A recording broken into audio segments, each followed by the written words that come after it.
आज हम स्टार्ट करेंगे क्वेश्चन नंबर 11। टॉपिक नेम है हमारे पास रिवर्स परसेंटेज। सही है। कल लास्ट लेक्चर के अंदर हमने जो है वो बाकी इसके रिमेनिंग क्वेश्चंस किए थे स्टार्टिंग के। क्वेश्चन नंबर 11 में क्या बोल रहा है? Lee invested his savings at the end of 2018। Lee ने अपनी सेविंग इन्वेस्ट की है 2018 के एंड में। The table shows the how the value of his investment change during the first 4 years। अब ये एक टेबल बना हुआ है, वो टेबल ये आपको ये शो कर रहा है कि इसने ये जो अपनी इन्वेस्टमेंट की थी उस इस इन्वेस्टमेंट की वैल्यू जो है वो कैसे चेंज हो रही है फर्स्ट 4 years में। सही है। मतलब मतलब कि शुरू के 4 साल में 2018 के एंड में उसने ये अपने अमाउंट को सेविंग्स को इन्वेस्ट किया। तो 2019 का एंड होगा फर्स्ट ईयर कंप्लीट। 2020 का एंड हुआ सेकंड ईयर कंप्लीट। 2021 का एंड हुआ थर्ड ईयर कंप्लीट। 2022 के एंड में फोर्थ ईयर कंप्लीट। तो इन 4 years में उसकी इन्वेस्टमेंट की वैल्यू जो है वो कैसे चेंज हो रही है, बढ़े, इंक्रीज हो रही है या फिर डिक्रीज हो रही है। अच्छा। End of year, end of year 2018 जो था उसमें जो इसने अमाउंट जितना सेविंग्स इन्वेस्ट की वो वैल्यू क्या है? $P है। नहीं पता, वो आपको फाइंड करनी होगी, मे बी हो सकता है, देखते हैं। 2019 के 18 में 2019 के एंड में आपके पास जो अमाउंट हो गई पी से क्यू हो गई। सही है। वैल्यू चेंज हो गई, पी से चेंज होके क्यू बन गई। वो भी आपको नहीं पता है इधर। फिर 2020 के एंड में जो है वो क्यू से वैल्यू चेंज होके आर हो गई है। 2021 के एंड में एस हो गई है। और फिर 2022 के एंड में $46,200 की इन्वेस्टमेंट हो गई है। सही है। इन्वेस्टमेंट की वैल्यू $46,200 हो गई है। स्टार्टिंग से लेके आपको 2021 के एंड तक अमाउंट बढ़ रही है, कितनी चेंज हो रही है, क्या चेंज हो रही है वो नहीं पता है, अमाउंट नहीं पता है। लेकिन सिर्फ आपको 2022 2022 के एंड में जो अमाउंट है, जो डॉलर वैल्यू हो चुकी है इन्वेस्टमेंट की, वो गिवन है। सही है। अच्छा। 2018 में इन्वेस्ट किया है उसने 2018 के एंड में, तो उस वक्त तो परसेंटेज चेंज में पॉसिबल ही नहीं है। 2019 में क्या हुआ है? 2019 तक जो है वो वैल्यू, उसकी इन्वेस्टमेंट की वैल्यू 25% अप हुई है। फिर 2020 में डाउन हुई है 20%। 2021 में अप हुई है 5%। और फिर 2022 के अंदर भी जो है वो 10% अप हुई है वैल्यू। सही है। शो दैट, पार्ट ए में क्या बोल रहे हैं? शो करो, प्रूफ करो, वेरीफाई करो क्या कि एस की जो वैल्यू आएगी वो 42,000 आएगी। सही है। तो आपको एस फाइंड करना है और उसका आंसर 42 आना चाहिए। शो दैट में सिंपल आपके सामने आंसर होता है और कुछ नया नहीं होता बस। तो आपने एस फाइंड करना है। सही है। और आपके पास पी है, पी गिवन है, एस आपने इधर फाइंड करना है। अगर आप देखो, सॉरी, आपके पास आपको एस फाइंड करना है। सही है। आपके पास एस क्या है? 2021, 2021, 2021 के एंड में उसकी जो इन्वेस्टमेंट की वैल्यू हो गई, दिस इज एस, वो आपने निकालनी है। और आपके पास 2022, 2022 के एंड में कितने अमाउंट हो गई है, इन्वेस्टमेंट की वैल्यू क्या है, वो आपको पता है। सही है। अच्छा, वो गिवन है। तो आपके पास जो है वो फाइनल वैल्यू गिवन है, ओरिजिनल वैल्यू आपने स्टार्टिंग वैल्यू निकालनी है। एक तरीके से रिवर्स परसेंटेज का क्वेश्चन हो गया। 2021 से लेके 2022 तक, 2021 के एंड से लेके 2022 के एंड तक, मतलब ये जो 1 ईयर है, इसमें जो है वो इसकी जो वैल्यू, इन्वेस्टमेंट की जो वैल्यू है वो अप हो रही है। कितना? 10%। 10% वैल्यू अप हो रही है। अप मतलब बढ़ना, इंक्रीज होना। इंक्रीज होती है जितना भी परसेंट, हम उसको 100 में ऐड करते हैं। 100 प्लस 10 कितना हो गया? 110%। और डिक्रीज होती है तो 100 से माइनस करते हैं। सही है। तो 110% जो इसकी क्या कहते हैं, अमाउंट है, कौन सी? 110% ऑफ एस। एस मतलब, ऑफ का मतलब मल्टीप्लाई। जैसे ही आप 110% को एस से मल्टीप्लाई करोगे तो आपके पास जो है वो कौन सी अमाउंट आ जाएगी? 46,200। जैसे ही 110% ओरिजिनल वैल्यू में, ओल्ड वैल्यू में, प्रीवियस वैल्यू में ऐड होगा, सॉरी मल्टीप्लाई होगा, तो आपके पास जो है वो न्यू वैल्यू आ जाएगी, फाइनल वैल्यू आ जाएगी। सही है। तो एस इक्वल टू 46,200, 110% मल्टीप्लाई और एस के साथ दूसरी साइड पे आपके पास क्या हो जाएगा? आके डिवाइड हो गया। तो 110% राइट साइड पे आके क्या हो गया? डिवाइड हो गया। अब सिंपली हम क्या करेंगे, दोनों वैल्यूज को डिवाइड करेंगे, हमारे पास एस की वैल्यू आ जाएगी। तो 46,200 डिवाइड बाय 110%। डायरेक्ट कैलकुलेटर से कर लो, आंसर आ गया 42,000। तो एस की वैल्यू कितनी आ रही है? 42,000। सही है। इसका मतलब 2021 के अंदर जो है वो उसकी जो इन्वेस्टमेंट थी उसकी वैल्यू कितनी थी? 42,000। और 2022 के अंदर वो इंक्रीज होके बढ़ के 46,200 हो गई है। सही है। तो इसने यही प्रूव करने को बोला था कि एस की जो वैल्यू आएगी 2021 के एंड में, जो उसकी वैल्यू इन्वेस्टमेंट की वैल्यू हो चुकी है, इन्वेस्टमेंट की टोटल अमाउंट जो है वो कितनी हो गई है, $42,000। सही है, हमने वैल्यू फाइंड कर ली, हो गया वेरीफाई, प्रूव हो गया, शो हो गया। अब हम करेंगे पार्ट बी। पार्ट बी में क्या है, calculate the value of Q. किसकी वैल्यू निकालनी है, क्यू की। क्यू है बेटा आपके पास 2019 के एंड में वो जो अमाउंट हो गई है, जो वैल्यू इंक्रीज हो गई है बढ़ के, सही है, या डिक्रीज हो गई है, जो भी आपके पास 2019 के एंड में जो अमाउंट है, 2019 के एंड में जो डॉलर्स है, दिस इज क्यू, वो आपने फाइंड करना है। सही है, अच्छा। अब आपके पास एक तो एस भी गिवन है और एक आपके पास जो है वो 46,200 भी गिवन है। तो आप एस की मदद से जो है वो क्यू निकाल सकते हो। एस की क्या वैल्यू आपके पास गिवन है, 42,000। सही है। एस, एस आपके पास क्या है, न्यू वैल्यू है, फाइनल वैल्यू है। और आपको क्यू क्या निकाल, क्यू जो निकालना है वो क्या है आपके पास, इनिशियल वैल्यू है, ओरिजिनल वैल्यू है, वो आपने फाइंड करनी है। रिवर्स परसेंटेज हो गया ये।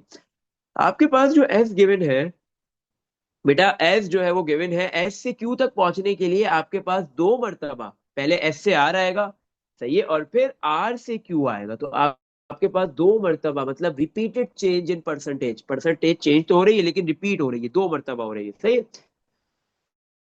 तो एस से बेटा, आर से एस तक, आर से लेके एस तक या एस से आर में बेटा आपके पास क्या हुआ है, 5% अप हुई है वैल्यू। इन्वेस्टमेंट जो है वो 5% अप हुई है आर से एस में। तो 5% अप हुई है तो हम इसको क्या करेंगे, 100 में ऐड कर देंगे। अब मतलब इंक्रीज होना, तो हमने 100 में 5 ऐड कर दिया, 105 आ गया। सही है।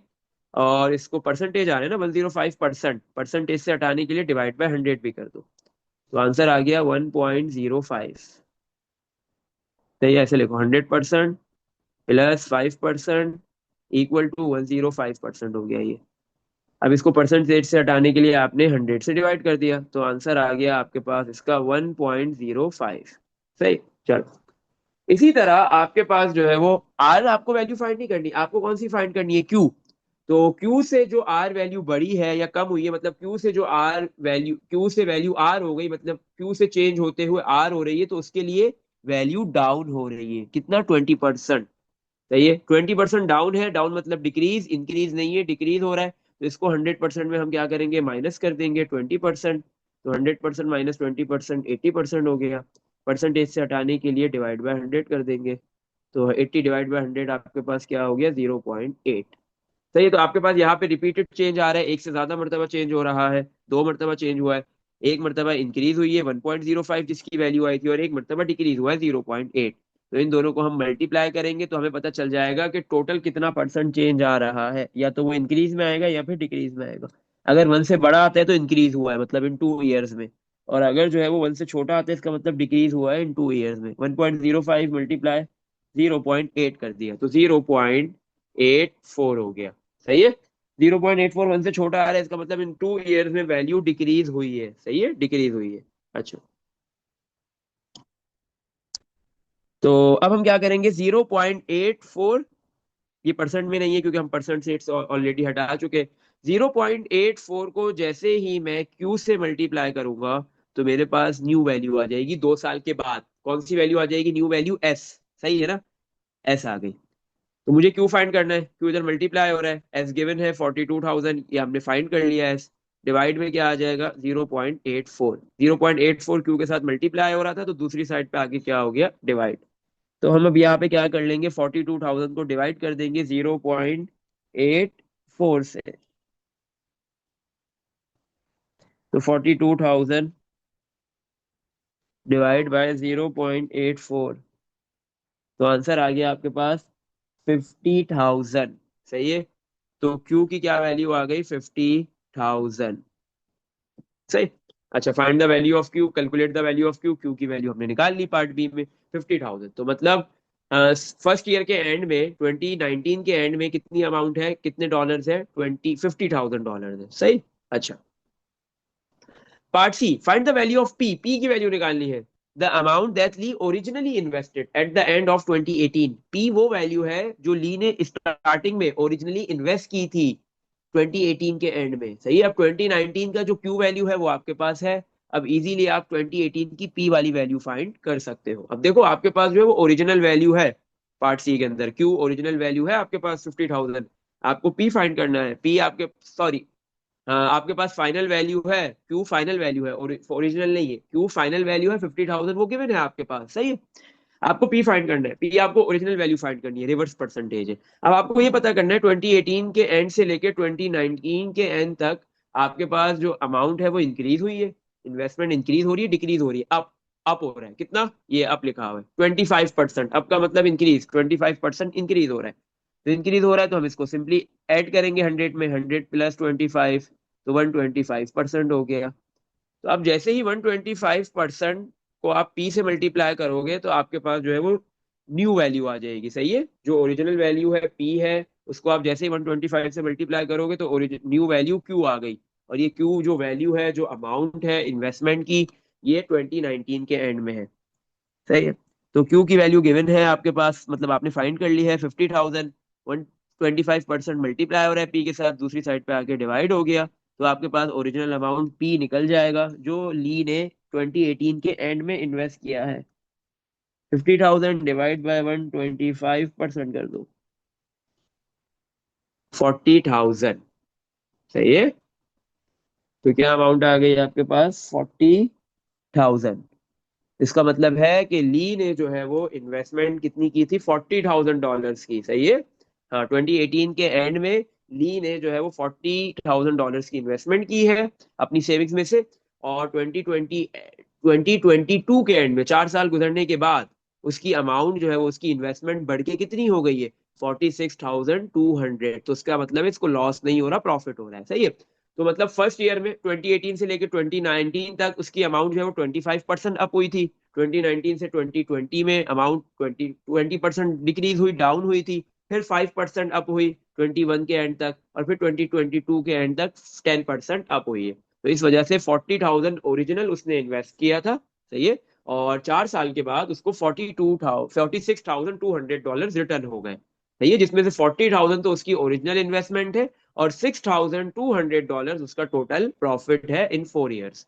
इसमें देख लो बेटा, कुछ पूछना है? इसमें कोई भी क्वेश्चन है? नेक्स्ट क्वेश्चन पे मूव करते हैं हम। Question number 12। 12 में क्या बोल रहे हैं?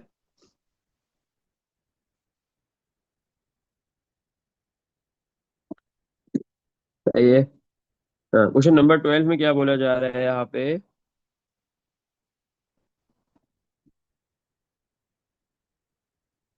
हक purchase shares in an IT company 2 years अगो। हक ने जो है वो एक आईटी कंपनी के अंदर शेयर्स परचेज किए हैं 2 years अगो, 2 साल पहले। During the first year the value of his shares depreciated by 35%। मतलब जो है वो फर्स्ट ईयर के ड्यूरिंग ही उसके जो शेयर्स की वैल्यू है वो डेप्रिशिएट हुई है, डिक्रीज हुई है 35%। But during the second year, लेकिन सेकेंड ईयर के जो है वो ड्यूरिंग, उसकी जो वैल्यू है शेयर्स की वो एप्रिशिएट हो रही है, इंक्रीज हो रही है, बढ़ रही है, कितनी, 40%। Which of the following calculation gives the percentage change in the value of Huck's share over the whole 2 year period? अब आपके पास बेसिकली ये एक एमसीक्यू की तरह है, आपके पास ऑप्शंस गिवन दिए हुए हैं, 5 डिफरेंट ऑप्शंस है, सही है, पार्ट ए के अंदर। तो आपको ये क्या बोल रहा है, इसमें से बताओ कि कौन सी कैलकुलेशन जो है वो परसेंटेज चेंज के लिए है हक्स के शेयर्स की। हक्स ने जो शेयर खरीदा है आईटी कंपनी के अंदर 2 years के प्लान के लिए, 2 years पीरियड के लिए, जिसमें फर्स्ट ईयर जो है वो 35% डिक्रीज हो रहा है और सेकंड ईयर 40% इंक्रीज हो रहा है, सही है। तो कौन सा इसमें से जो है वो ओवरऑल परसेंटेज चेंज है, सही है, इन दोनों में से? तो सिंपली पहले ईयर क्या हो रहा है, डिक्रीज, फर्स्ट ईयर डिक्रीज हो रहा है, कितना, 35% डिक्रीज हो रहा है। तो हम इसको माइनस कर देंगे 100 से, डेप्रिशिएट हो रहा है, डिक्रीज हो रहा है, माइनस 100 से माइनस कर दिया 35%, तो 100% माइनस 35%। तो 100 - 35 करेंगे, कितना आ गया, 65% आ गया आपके पास। 100 - 35, 65 आ गया। 65% परसेंटेज से हटाने के लिए क्या वैल्यू आ जाएगी, डिवाइड बाय 100 करेंगे, 0.65 आ गया, सही है। अच्छा, तो 0.65 हमारे पास जो है वो क्या है, ये अमाउंट है, कि मतलब जो है वो फर्स्ट ईयर में amount, first year, during first year, मतलब फर्स्ट ईयर के खत्म तक अमाउंट इतनी रह गई है। अब सेकंड ईयर में क्या हो रहा है, उसी शेयर्स पे जो है वो एप्रिशिएट हो रही है, अमाउंट इंक्रीज हो रही है, बढ़ रही है। तो जब बढ़ती है तो 100% में वो ऐड होता है, कितना इंक्रीज हुई है, 40%। तो 100 में 40% ऐड हो गया। तो 100% प्लस 40%, 140% हो गया। परसेंटेज से हटाने के लिए डिवाइड बाय 100 करेंगे, 1.4 आ गया। तो 0.65 को आप क्या करोगे, 1.4 से मल्टीप्लाई करोगे, जो सेकंड ईयर का आपका सेकंड ईयर की अमाउंट है, कि सेकंड ईयर जो है वो अमाउंट आपकी 1.4 होगी, 1.4 टाइम्स होगी, सही है ना। 40% बढ़ जाएगी। तो जैसे ही आप इन दोनों को मल्टीप्लाई करोगे आपके पास आंसर आ जाएगा 0.65 मल्टीप्लाई 1.4। जो आंसर आ गया 0.91। टोटल 2 ईयर्स के अंदर उसके शेयर्स की वैल्यू 0.91, मतलब 91% इंक्रीज, 91% रह जाएगी, सही है। अच्छा, तो करेक्ट ऑप्शन कौन सा है आपके पास, देख लो। जो फोर्थ ऑप्शन है 0.65 और 1.40 ये मल्टीप्लाई हो रहा है, जिससे आंसर 0.91 आ रहा है। This is the correct option, सही है। तो पार्ट ए में आपके पास इसने जो पूछा था कि 2 ईयर्स टाइम पीरियड के अंदर जो परसेंटेज चेंज आएगा वो कैसे निकलेगा, 0.65 मल्टीप्लाई 1.4। तो आंसर क्या आ गया, 0.91। चलो, अब हम नेक्स्ट पार्ट करते हैं। पार्ट बी में क्या बोल रहा है, ये पार्ट ए था।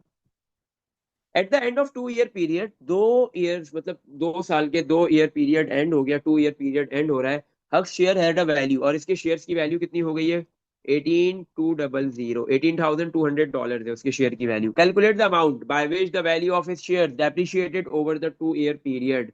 अब आप बताओ, कैलकुलेट द अमाउंट, वो अमाउंट बताओ कितने डॉलर्स, अमाउंट मतलब कितने डॉलर्स, सही है, इसकी वैल्यू, इसके शेयर्स की वैल्यू डेप्रिशिएट हुई है। इसने आपको खुद सामने से वो बता दिया कि इसने जो इनिशियल इन्वेस्टमेंट, ओरिजिनल अमाउंट जो इन्वेस्ट की है शेयर्स खरीदने में वो ज्यादा है। क्यों, क्योंकि वो 18 था। क्योंकि आपके पास 2 ईयर्स का जो पीरियड है, 2 ईयर का टाइम पीरियड है, उसमें डेप्रिशिएट हो रही है वैल्यू, सही है, डिक्रीज हो रही है, उसको फायदा नहीं हो रहा, प्रॉफिट नहीं हो रहा, बल्कि लॉस हो रहा है।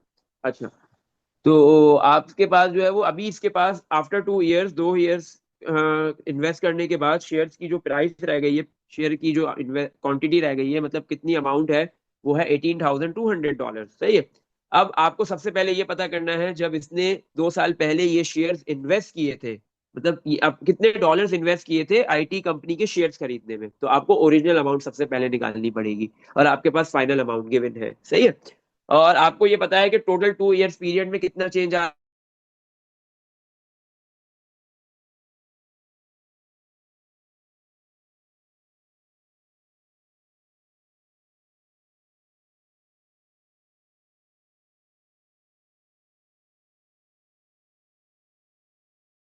18,200 के। तो ए फाइंड करना है।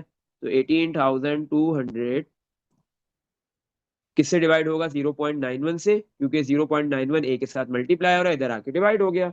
18,200 डिवाइड बाय 0.91, तो आंसर आ गया $220,000।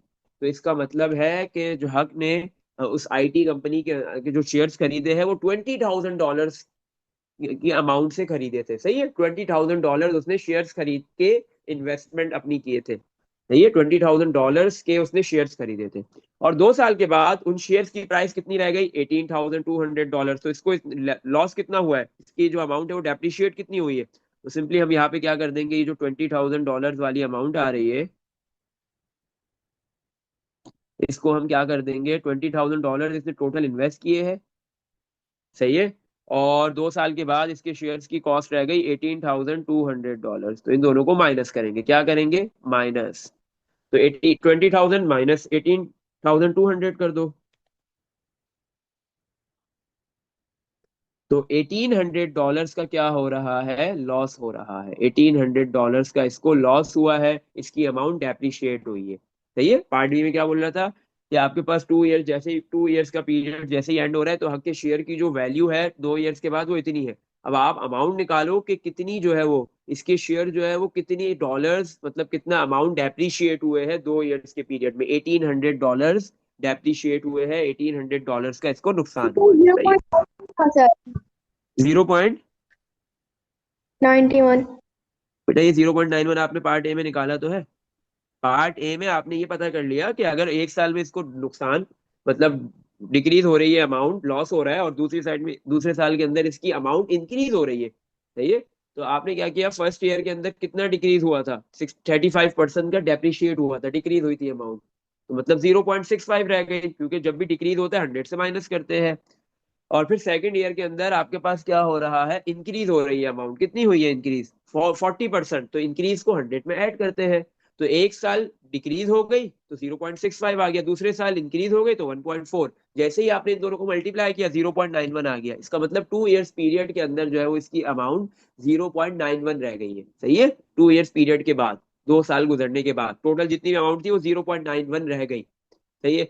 हाँ, अब ये 1 से छोटी है ना, 0.91 क्या है, 1 से छोटी है, और आपको भी पता है 1 से छोटा अगर रह जाता है ओवरऑल चेंज तो आप कहते हो ये जो है वो लॉस हुआ है, आप डिक्रीज हुई है वैल्यू। और अगर 1 से बड़ा आता है इधर आंसर तो आप बोलते हैं फायदा हुआ है, प्रॉफिट हुआ है, वैल्यू इंक्रीज हुई है। तो जीरो वो पॉइंट नाइन आपने वन आपने 100% प्लस 40% क्यों किया? क्या, आपने 100% प्लस 40% क्यों बेटा 100% में 40% इसलिए ऐड किया क्योंकि 40% एप्रिशिएट हो रही है। एप्रिशिएट का मतलब होता है इंक्रीज होना। जब इंक्रीज होती है तो 100 में ऐड करते हैं, ये चीज याद रखो परसेंटेज के अंदर। जब वैल्यू एप्रिशिएट हो, इंक्रीज हो, आपके पास प्रॉफिट हो, वैल्यू बढ़ रही है तो 100 में ऐड होगा। सही 100 है। या 100%? 100% में बेटा, हम जब भी 100 की परसेंटेज का टॉपिक करेंगे और उसमें 100 की बात करेंगे तो ऑलवेज वो परसेंटेज है। सही है, अगर परसेंटेज हटा देंगे तो फिर वो वन वैल्यू होती है। सही है, परसेंटेज के टॉपिक में अगर 100 है तो उसके साथ परसेंटेज है, और अगर बगैर परसेंटेज के है तो 1 है, क्योंकि 100% 1 के इक्वल होता है। सही। सही है, जब भी अप्रिशिएट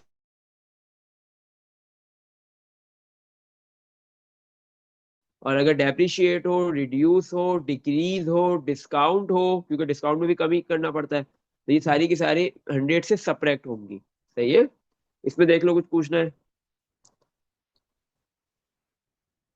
चलो पार्ट सी में चलते हैं। पार्ट सी में क्या बोल रहा है? पार्ट सी में है आपके पास, at the end of third year, अब थर्ड ईयर भी है, Huck shares had a value that was 4.65% greater than the amount he originally paid for them. सही है। At the end of third year, third year के end में Huck के जो shares है उसकी जो वैल्यू है 4.6% बढ़ गई है, greater than the amount he originally paid for them. मतलब इसने जो 3 साल पहले, ओरिजिनली ओरिजिनली वो अमाउंट है जो 3 साल पहले, क्योंकि 3 साल के एंड में उसके शेयर्स जो है वो बढ़ रहे हैं, इंक्रीज हो रहे हैं, ग्रेटर है ना, कितना, 4.6% बढ़ गए। किससे बढ़ गए? जो इनिशियली ओरिजिनली ओरिजिनली लिखा हुआ है वो अमाउंट जो इसने ओरिजिनली उस शेयर्स को खरीदने के लिए लगाई है। ओरिजिनल अमाउंट कितनी थी, हमने निकाली है $20,000। उसमें कितना अमाउंट बढ़ गई है, 4.65% जो है वो 3 साल के बाद जो है वो वैल्यू बढ़ गई। Calculate the percentage appreciation in the value of Huck share during the third year. अब आपने ये बताना है कि कैलकुलेट द परसेंटेज एप्रिसिएशन। सही है ना, परसेंटेज एप्रिसिएशन निकालना है कि कितना परसेंट एप्रिशिएट हो रही है। सही, अमाउंट कितने परसेंट एप्रिशिएट हुई है पूरे 3 साल के अंदर, हक्स के जो शेयर्स है उनकी value during the third year. सही है, मतलब पूरे 3 साल के अंदर नहीं, सिर्फ थर्ड ईयर के अंदर जो है वो कितनी वैल्यू बढ़ रही है, एप्रिशिएट हो रही है, वो बताना है। अच्छा, आपको क्या बताया गया है कि जो ओरिजिनल वैल्यू है, ओरिजिनल वैल्यू कितनी है, $20,000, ये हमने निकाल लिया है ऑलरेडी पार्ट बी के अंदर। थर्ड ईयर के एंड में क्या हुआ है, हक के शेयर की जो वैल्यू है वो बढ़ के कितनी हो गई, 4.65% ग्रेटर हो गई, बढ़ गई है। जो ओरिजिनली जो उसने $20,000 लगाए थे उसमें 4.65% इंक्रीज हो गया। ग्रेटर का मतलब बढ़ जाना, इंक्रीज हो जाना, बढ़ रहा है, इंक्रीज हो रहा है, तो 100% में हम इसको ऐड कर लेंगे। 100% प्लस 4.65%, तो बेटा ये आ जाएगा आपके पास 104.65%। सही है। तो 104.65% को हम क्या करेंगे, 104.65% को हम मल्टीप्लाई करेंगे किससे,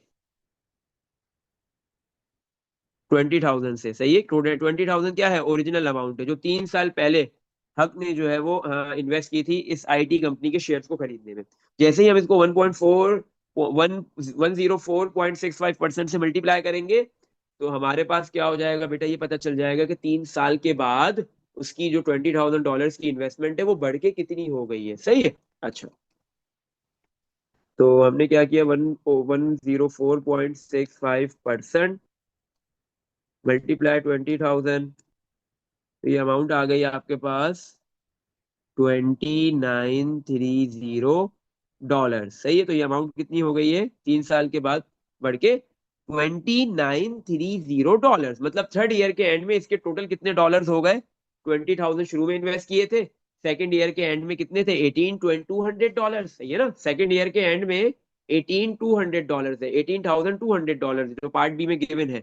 थर्ड ईयर के एंड में कितने डॉलर्स है, 2,930 सही है। अच्छा, अब हमें इस पार्ट के अंदर पार्ट सी में क्या फाइंड करना है, बोले कैलकुलेट द परसेंट एप्रिसिएशन। आपने ये परसेंटेज एप्रिसिएशन मतलब कितनी परसेंटेज बढ़ रही है सिर्फ थर्ड ईयर में। थर्ड ईयर में जो तीसरा ईयर है उसमें इसके शेयर्स की वैल्यू कितने परसेंट बढ़ रही है वो निकालना है, बस बहुत आसान है।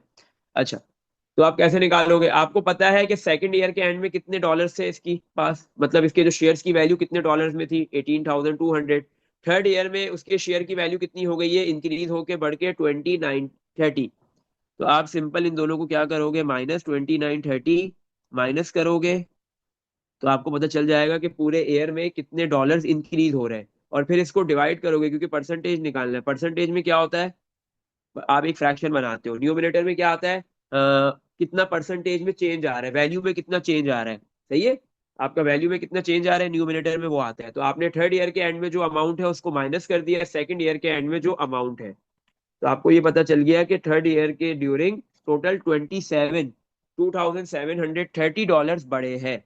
और परसेंटेज में निकालना है तो डिवाइड में आप करोगे जो सेकंड ईयर के एंड में जो डॉलर्स है 18,200 सही है। सेकंड ईयर के एंड में जितने भी डॉलर्स थे उसकी बेस पे जो है वो थर्ड ईयर में आपके पास उसकी क्या कहते हैं शेयर्स की इन्वेस्टमेंट बढ़ेगी, जो शेयर्स में उसने इन्वेस्ट किया है उसकी वैल्यू बढ़ेगी। तो हम जैसे ही डिवाइड करेंगे और फिर मल्टीप्लाई करेंगे तो हमारे पास आंसर कितने किसमें आ जाएगा, परसेंटेज में, सही। तो मैंने इसको डिवाइड कर दिया 18,200 से, देन मल्टीप्लाई कर दिया 100 से, तो वैल्यू आ गई 15%। तो इसका मतलब है कि थर्ड ईयर के अंदर जो है वो इसके जो क्या कहते हैं शेयर्स की जो वैल्यू है वो 15% इंक्रीज हुई है, एप्रिशिएट हुई है। दिस इज एप्रिशिएट, बढ़ गई है, सही है। अच्छा भाई, इसमें देख लो कुछ पूछना है। हम्म। सर आपने 1800 से ही माइनस की, 1800 से डिवाइड किया क्यों? मैंने किया 1800 से, बेटा 1800 18,200 से मैंने क्यों इसको माइनस किया है, क्योंकि मुझे सिर्फ ये पता करना है कि सेकंड ईयर के एंड से लेके थर्ड ईयर के एंड तक जो है वो कितना परसेंट जो है वो वैल्यू बढ़ रही है, अप्रिशिएट हो रही है, यही बोल रहे हैं ना, calculate the percentage appreciation. Percentage appreciation मतलब परसेंटेज में चेंज आ रहा है, एप्रिसिएशन का मतलब बढ़ेगा। इन द वैल्यू ऑफ हक शेयर्स, हक के जो शेयर्स है उसकी वैल्यू बताओ during the third year. During का मतलब है कि थर्ड ईयर में कितना बढ़ रहा है। तो थर्ड ईयर सेकंड ईयर के एंड से स्टार्ट होगा और थर्ड ईयर के एंड में खत्म हो जाएगा। तो मुझे ये पता है कि थर्ड ईयर के एंड में इसके टोटल 20,930 है। तो मैं इसको माइनस करूंगा जो सेकंड ईयर के एंड में जितने डॉलर है ना, तो थर्ड ईयर के एंड में और जो सेकंड ईयर के एंड में जो अमाउंट है उन दोनों को माइनस करूंगा तो मुझे ये पता चलेगा कि आपके पास जो है वो इसके कितने डॉलर्स बढ़ गए हैं एक साल के अंदर, सही है, शेयर्स की वैल्यू कितने डॉलर्स बढ़ रही है। तो इसलिए हमने इस थर्ड ईयर और सेकंड ईयर की डॉलर्स को माइनस किया है। और डिवाइड सेकंड ईयर से क्यों किया है, क्योंकि आपके पास जो परसेंटेज बढ़ती है वो ओरिजिनल अमाउंट की बेस पे बढ़ती है। तो सेकंड ईयर के जो भी अमाउंट है, जब वो थर्ड ईयर के अंदर कन्वर्ट होगी एक साल गुजरने के बाद, उसमें परसेंटेज बढ़े या कम हो, तो ओरिजिनल अमाउंट कौन सी होती है, जो आज जो सेकंड ईयर की अमाउंट है, थर्ड ईयर की तो ओरिजिनल अमाउंट नहीं होती ना। ओरिजिनल अमाउंट तो आपके पास जो है वो प्रीवियस वाली होती है। आपके पास जो है वो न्यू थर्ड ईयर की जो अमाउंट है वो न्यू अमाउंट है, तो इसलिए हमने इसको ओरिजिनल अमाउंट से डिवाइड करना था, और इसलिए हमने इसको 18,200 से डिवाइड किया है। इसमें देख लो बेटा कुछ पूछना है। चलो नेक्स्ट क्वेश्चन पे मूव करते हैं। Question number 13। क्वेश्चन 13 में क्या है, when heated an iron bar. आपके पास क्या है, एक आयरन बार है, आप उसको हीट कर रहे हो, एक्सपेंड बाय 0.2%। आपने एक आयरन बार को हीट किया, हीट करने से वो आयरन बार एक्सपेंड हो गया, मतलब आयरन जो मेटल था वो एक्सपेंड हो गया, कितना, 0.2%। एक्सपेंड का क्या मतलब होता है, बढ़ जाना, इंक्रीज हो जाना, सही है। If the increase in length is 1 centimetre, उसकी जो लेंथ में इंक्रीज हुआ है, ये 0.2% एक्सपेंड हुआ है जिससे उस आयरन बार की लेंथ इंक्रीज हो गई। If the increase in length मतलब लेंथ बढ़ गई कितना, 1 centimetre. What was the original length of the bar, तो बताओ ओरिजिनल लेंथ क्या है उस बार की, सही है। अच्छा, तो 0.2% बेटा ये एक्सपेंड होने से, एक्सपेंड का क्या मतलब होता है, बढ़ना, बढ़ रही है तो 100 में ऐड हो जाएगा। 100% प्लस 0.2%, आंसर आ गया आपके पास 100 प्लस 0.2, 100.2% हो गया, 100.2%। सही है। 100.2% multiply by original value, original length निकालनी है ना, तो original length of the bar, original length नहीं पता, हमने ए लेट कर लिया। जैसे ही इस दोनों को मल्टीप्लाई करेंगे तो हमारे पास न्यू लेंथ आ जाएगी। न्यू लेंथ क्या आ गई मेरे पास? न्यू लेंथ भी तो नहीं पता, न्यू लेंथ कहाँ गिवन दी हुई है, न्यू लेंथ नहीं पता, न्यू लेंथ आ गई बी, बी लेट कर लेते हैं। सही है। अच्छा, लेकिन ये जो फिर 1 सेंटीमीटर गिवन दिया हुआ ये क्या है? आपके पास बेटा जो न्यू लेंथ होती है वो कैसे आती है? जब ओरिजिनल लेंथ में एक पर्टिकुलर अमाउंट इंक्रीज हो जाए, बढ़ जाए, तो ये बोल रहा है लेंथ में कितना इंक्रीज हो रहा है, 1 सेंटीमीटर। अगर ओरिजिनल लेंथ में 1 सेंटीमीटर इंक्रीज होगा तो आपके पास न्यू लेंथ आ जाएगी। सही है। ओरिजिनल लेंथ में क्या है, 1 सेंटीमीटर अगर इंक्रीज होगा तो आपके पास ओरिजिनल लेंथ आ जाएगी, सॉरी न्यू लेंथ आ जाएगी। तो हमने बी को न्यू लेंथ से लिखा है, और ओरिजिनल लेंथ कितनी है, ए, तो इसका मतलब है ए वाली वैल्यू में जो ओरिजिनल लेंथ है मेटल बार की, सॉरी आयरन बार की, तो उसमें अगर 1 सेंटीमीटर इंक्रीज होगा तो न्यू लेंथ आएगी। तो बी की वैल्यू क्या पुट करेंगे इधर, ए प्लस 1, 1.02%, परसेंटेज हटाने के लिए डिवाइड बाय 100। इसका आंसर आ गया 1.002 मल्टीप्लाई ए, ए लिख देंगे। सही है।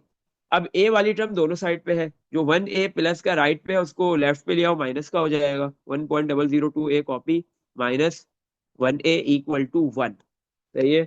तो 1.002 -1 करेंगे तो आंसर आ जाएगा 0.002 ए। 1.002 ए माइनस 1 ए किया तो 0.002 ए आ गया, इक्वल टू 1। 0.002 यहाँ पे डिवाइड में है, वन के पास जा, सॉरी मल्टीप्लाई हो रहा है ए के साथ, तो वन के पास जाके क्या हो जाएगा, डिवाइड हो जाएगा। तो ए की क्या वैल्यू आ गई आपके पास, 1/0.002, तो 500। सही है।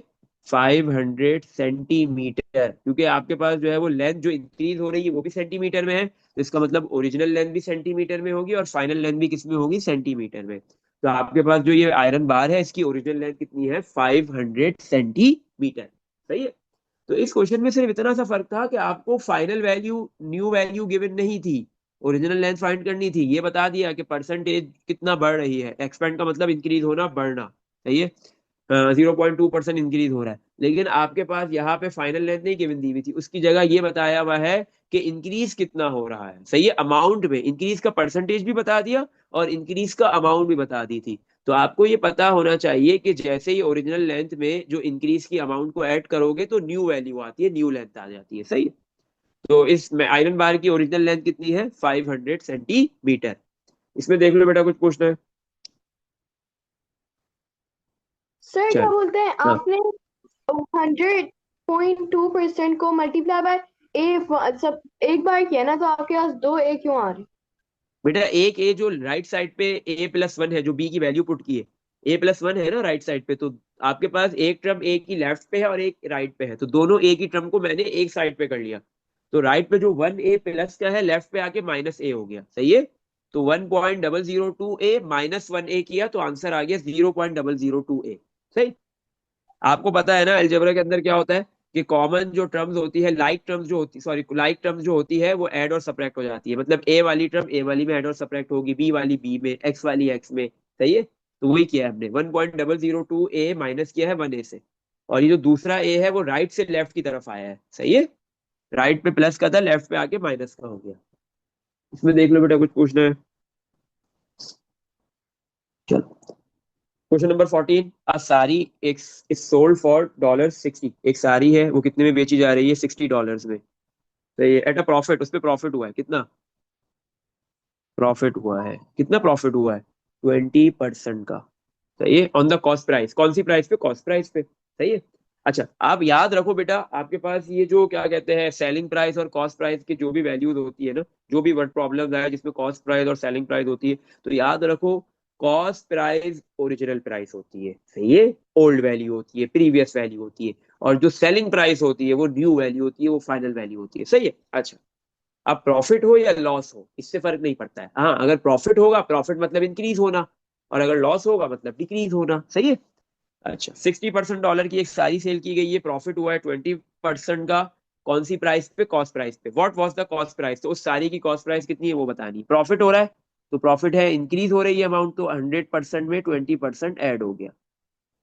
किसके बराबर हो गया? 120% हो गया, ये सही है। अच्छा, तो जैसे ही आप 120% को किससे मल्टीप्लाई करोगे? ओल्ड प्राइस, मतलब कि ओरिजिनल वैल्यू से। ओरिजिनल वैल्यू कौन सी होती है? Cost price. Cost price always original value, और sold selling price, sold price always final value, सही है। तो ओरिजिनल वैल्यू कौन सी है? Cost price. वो तो आपको नहीं पता, वो निकालनी है, हमने लेट कर लिया, वो जेड है। तो 120% को जैसे ही ओरिजिनल वैल्यू जेड से मल्टीप्लाई करेंगे तो न्यू वैल्यू आ जाएगी, जो सेलिंग प्राइस है। सोल्ड सोल्ड जितने में हुई है वो सारी $60 में 60 आ गई। तो जेड इक्वल टू 60, 120% मल्टीप्लाई हो रहा है, दूसरी साइड पे आके डिवाइड हो गया। तो जैसे ही दोनों को डिवाइड करेंगे तो जेड की वैल्यू आ गई, और यही जेड की वैल्यू आपके पास उस सारी की कॉस्ट प्राइस है, जो 60 से कम आएगी। सही है। 60 डिवाइड बाय 120%, आंसर इज $50। तो इसका मतलब वो साड़ी जो है वो, उसकी कॉस्ट प्राइस कितनी है? $50। 20% प्रॉफिट के साथ उस साड़ी को कितने में बेचा गया है, कितने में सोल्ड किया गया है? $60 में। इसमें देख लो बेटा, कुछ भी पूछना है? चलो। तो सर प्रॉफिट 50 है। प्रॉफिट नहीं है बेटा, $50 तो कॉस्ट प्राइस है उस साड़ी की। प्रॉफिट 20% है। अब प्रॉफिट अमाउंट में कितना हुआ, वो बहुत आसान है। आपने साड़ी बेची कितने में है? $60 में। और आपको कितने में, आपने खरीदी कितने में थी? आपकी कॉस्ट प्राइस कितनी थी? $50। तो सोल्ड प्राइस और कॉस्ट प्राइस को आप माइनस कर दो, $60 माइनस $50। इसका मतलब आपको $10 का प्रॉफिट हुआ है। अमाउंट में कितना प्रॉफिट हुआ है? $10। और वो परसेंटेज में कितना बन रहा है? 20%, सही है। एक चीज आप जब खरीदोगे फिर ही उसको बेचोगे ना। सही है। कोई भी ट्रेड करने वाला बंदा है तो वो पहले चीजें खरीदता है, परचेस करता है, सही है, कॉस्ट प्राइस होती है उसकी, बाय करता है, फिर वो आगे सेल करता है। सही है। तो उसने साड़ी $50 में खरीदी है, 60 में बेची, सोल्ड कर दी, $10 का प्रॉफिट हुआ, और ये प्रॉफिट जो है वो परसेंटेज में कितना बन रहा है? 20%। इसमें देख लो बेटा, कुछ पूछना है? चलो, question 15। Use car was sold, एक यूज कार है, सही है, वो सोल्ड की जा रही है, बेची जा रही है। ऑब्वियस सी बात है कि यूज कार जब आप खरीदते हो तो वो आपको न्यू कार के मुकाबले में कम में मिलती है, सही है। उसको चीप होती है थोड़ा सा, थोड़ी सी, सही है। ऐसा नहीं है कि आपको जो है वो न्यू कार जो है वो कम प्राइस में मिल जाए और यूज कार ज्यादा प्राइस में मिले, ऐसा बिल्कुल भी कहीं भी नहीं होता है, सही है। तो कार हो गया, या आपके पास कोई भी व्हीकल है जो आप उसको पहले खरीदते हो और फिर जब सेल करने जाते हो तो आपको अमाउंट ऑलवेज जितने में आपने खरीदी थी उससे कम ही मिलती है, सही है। यूज कार वॉज सोल्ड, एक यूज कार है, उसको कितने में बेचा जा रहा है, कितने में सोल्ड किया जा रहा है? $40-30 में, एट अ लॉस ऑफ। अब लॉस होगा ना, ऑब्वियस सी बात है कि जब आपने कार नहीं खरीदी है तो वो जितने में भी खरीदी है, और फिर आप जब उसको बेचने जाओगे तो वो कम में बिकेगी, तो इसका मतलब लॉस होगा। लॉस हो रहा है कितना? 35% का। तो ये लॉस हुआ है, तो लॉस को हम 100 से क्या करते हैं? माइनस। 100 माइनस 35 करोगे, 65%।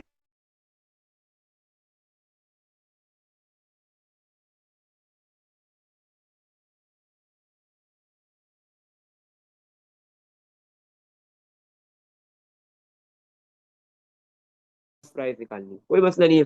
आप 65% जो आपके पास है, जैसे ही आप उसको मल्टीप्लाई करोगे किससे? कॉस्ट प्राइस आपको पता है ओरिजिनल वैल्यू है, 65% को हम किससे मल्टीप्लाई करेंगे? ओरिजिनल वैल्यू, कॉस्ट प्राइस से। कॉस्ट प्राइस नहीं है तो कॉस्ट प्राइस को हमने सी सेलेक्ट कर लिया, तो किसके बराबर आता है? New value.